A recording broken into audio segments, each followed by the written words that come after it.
কি করছো তালহা? ও ভাইরাল তালহা, কি কি মাছ?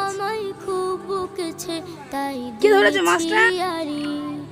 আব্বু তোমার ছুটি তোমার দাদু ধরেছে? মাছটা বের করো, দেখাও।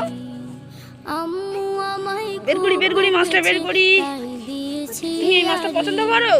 বাসায় পড়ি ওই জন্য দাদু পুকুর থেকে ধরে দিয়েছে। স্কুলেতেও পড়া এত পড়ি তবু শাসন আম্মু ভীষণ আমি মাছটা ঠ্যাংটা ধরবো, বাসায় পড়ি আমি ঠ্যাংটা ধরবো, তুমি মাথাটা ধরবে, কাঁটা মারবে। দাঁড়া দাঁড়া দাঁড়া দাঁড়া, আমি ছেড়ে দিচ্ছি আন্দাটা। এত পড়ি তবু শাসন আম্মু ভীষণ করা কষ্ট বুকে কান্না এটা বড় মাছ ধরেছে, কে ধরেছে? তুমি এই মাছটা পছন্দ করো? তুমি কি তুমি এই মাছটা খেতে ভালোবাসো? ভাইরাল তালহা।